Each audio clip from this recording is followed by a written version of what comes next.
الحمد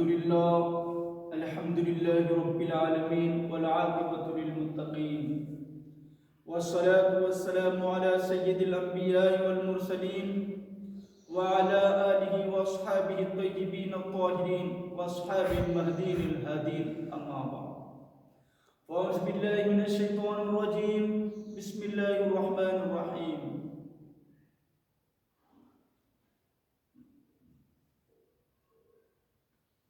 أقيموا الصلاة وآتوا الزكاة واركعوا مع الراكعين صدق الله العظيم وبلغنا رسوله النبي الكريم ونحن على ذلك لمن الشاهدين والشاكرين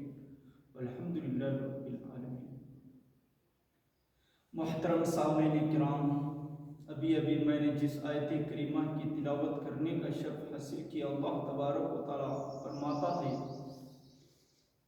یا ایھا الذین آمنوا اتقوا اللہ.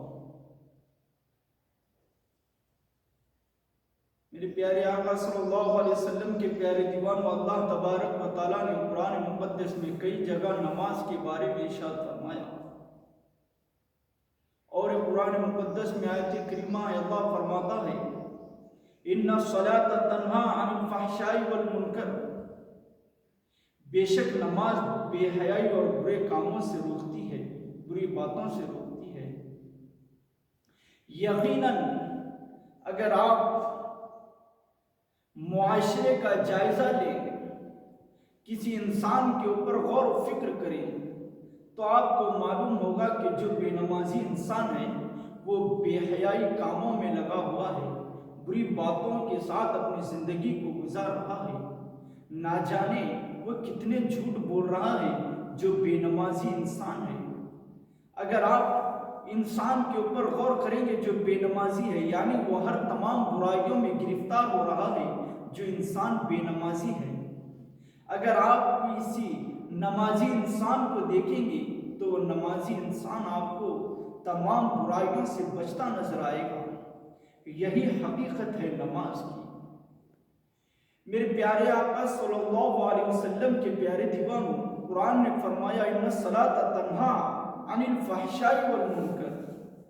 نماز بے حیائی سے روکتی ہے. یقیناً انسان جو نماز پڑھتا ہے وہ بے حیائی کاموں سے رک جاتا ہے. اگر آپ معاشرے کے جائزہ لیں، اگر معاشرے کے اوپر آپ غور و فکر کریں تو معلوم ہوگا کہ کوئی انسان نماز پڑھتا ہے وہ بے نمازی بھی ہوگا، وہ شرابی بھی ہوگا، وہ زانی بھی ہوگا، وہ ہر تمام گناہوں کو اپناتا ہوگا، مگر وہ جب انسان رب کی بارگاہ میں آئے گا، سجدہ سجود ہوگا اور نمازوں کی پابندی کرے گا، جیسے ہی وہ نماز فجر کی پابندی کیا، جو شرابی فجر کے بعد جو شراب پیتا تھا اگر وہ کسی دن نماز فجر پڑھے اور اللہ اکبر، اس کی تقدیر بدل جائے گی، اس کا دل بدل جائے گا. وہ نماز پڑھ کر باہر نکلے گا تو وہ شراب خانے پر جا رہا ہوگا، پھر بھی اس کے دل میں خیال آئے گا کہ میں تو ابھی نماز پڑھ کر آیا ہوں، وہ شراب خانے تک کیسے جاؤں، مجھے شرم آتی ہے. اللہ اکبر، وہ شراب خانے کو نہیں جائے گا. اور کوئی انسان جھوٹ بولتا ہے، اس کی عادت ہے،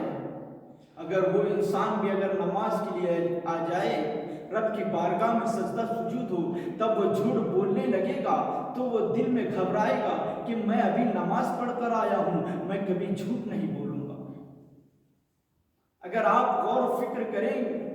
تو نماز کے فائدے آپ کو نظر آئیں گے. حدیث شریف میں آتا ہے کہ جو فجر کی نماز پڑھتا ہے اس کے چہرے پہ نور آتا ہے. اگر آپ جائزہ لیں، اگر کسی نمازی انسان کو ٹھہرائیں اور بے نمازی انسان کو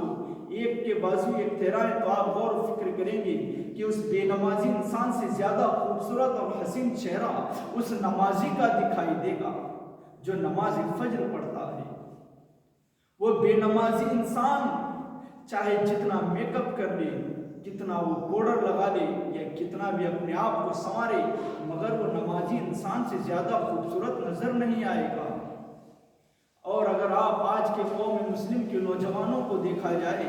تو اپنی داڑھی کو منڈا کر نالیوں میں بہا رہے ہیں، اپنی خوبصورتی کو نالی میں بہا رہے ہیں. میں ان سے کہنا چاہوں گا کہ آپ اپنے چہرے کو نکال کر، داڑھیوں کے بال نکال کر نالی میں پھینک رہے ہو، تم اپنے چہرے پر اس طرح لگا رہے ہو تو وہ تمہیں تکلیف نہیں ہو رہی، مگر جب تم اس طرح لگاتے ہو تو وہ میرے پیارے آقا صلی اللہ علیہ وسلم کے دل کو ٹھیس پہنچ رہی ہے۔ آپ نماز چھوڑ رہے ہیں مگر حضور صلی اللہ علیہ وسلم کے دل کو ٹھیس پہنچ رہی ہے۔ اسی امت کی خاطر میرے آقا صلی اللہ علیہ وسلم نے رات رات بھر عبادت کی، رات بھر جاگا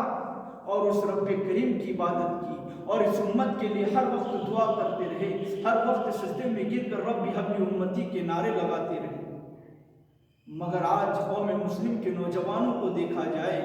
تو آج قوم مسلم کا نوجوان اس اسلام لانے کی خاطر کتنے ہمارے بڑوں نے تکلیفیں اٹھائی، اس اسلام کی خاطر میرے آقا صلی اللہ علیہ وسلم نے رات بھر اللہ سے دعا کی کہ امت محمدیہ کو ترقی عطا فرما، مگر آج قوم مسلم کے نوجوان کیا صلہ دے رہے ہیں؟ کون سی سنت کو نوجوان قوم مسلم اپنا رہے ہیں؟ آپ اگر ذرا غور و فکر کریں گے تو نوجوان قوم مسلم کا حال یہ ہو چکا ہے کہ دن بھر ہمارا موبائل میں گزر رہا ہے، دن بھر ہم ٹک ٹاک اور فیس بک پر نظر آتے ہیں، انسٹاگرام چلانا ہمارا معمول بن چکا ہے، فیس بک پر پبلش کرنا اور انسٹاگرام پر چیٹنگ کرنا یہ ہمارا آج کا رواج بن چکا ہے۔ جب انسان فجر کے بعد اٹھتا ہے تو جھوٹ بولتا ہے، پہلے ماں سے جھوٹ بولتا ہے، جب بازار جاتا ہے تو دوستوں سے جھوٹ بولتا ہے، جب کسی کے یہاں کام کے لیے جاتا ہے تب وہاں جا کر جھوٹ بولتا ہے۔ آج جو پیسے والے ہیں، جو کام پر غریب آدمی کو رکھ لیتے ہیں، اس سے کام تو بہت زیادہ لیتے ہیں مگر اس کو پیسہ نہیں دیتے۔ یہ سب سے بڑے ظالم اور جاہل ہیں جو انسان کو کام لگانے کے باوجود اس کا پیسہ اس کو نہیں دیتے۔ یاد رکھو، اگر اس کی آپ پیسے رکھ لیں گے، آپ اس کو پیمنٹ کم دیں گے، تنخواہ کم دے کر رکھ لیں گے تو یہ کس کھاتے میں آپ کا پیسہ جمع ہو رہا ہے؟ وہ بیاج بٹی کھانے والا تم سے اچھا ہے جو کسی غریب انسان کو کام لے کر اس کے پیسے ادا نہیں کر رہا۔ میرے آقا صلی اللہ علیہ وسلم کی حدیث پاک میں آتا ہے کہ حضور صلی اللہ علیہ وسلم فرماتے ہیں کہ مزدور کی جسم سے پسینہ نکلنے سے پہلے اس مزدور کے پیسے وہ دے دو۔ اسلام تو یہ قانون بتا رہا ہے، مگر آج جو سیٹ ہوتا ہے وہ نوکر کو تکلیف دے رہا ہے، وہ سمجھتا ہے کہ یہ نوکر ہے، اس کے پاس تو کچھ نہیں، یہ مجبور ہے، مجھے اس کو میرے پاس کام پر آنا ہی پڑے گا، وہ اس کا حق مار رہا ہے،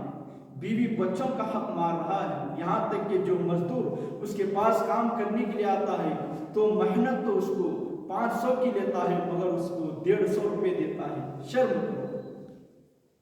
تم کس نبی کی امت ہو یار؟ مسلمانوں میں یہ حال ہے کہ غریب مزدور کا پیسہ کھایا جا رہا ہے، غریب مزدور کو کام دے کر اس کو پیسہ ادا نہیں کیا جاتا۔ وہ مزدور تو چپ رہے گا مگر قیامت کے دن اگر وہ آپ کا گلا پکڑ لے تو آپ کیا جواب دیں گے؟ آپ کو اس کی نیکیاں دینی پڑے گی، یاد رکھو۔ اور اسلام کا یہ قانون ہے، فتاوی رضویہ میں ہے کہ جو کسی کے 3 پیسے کھاتا ہے تو اس کو 500 باجماعت نمازیں اس کو دینی پڑے گی، وہ جس کے 3 پیسے کھایا ہے۔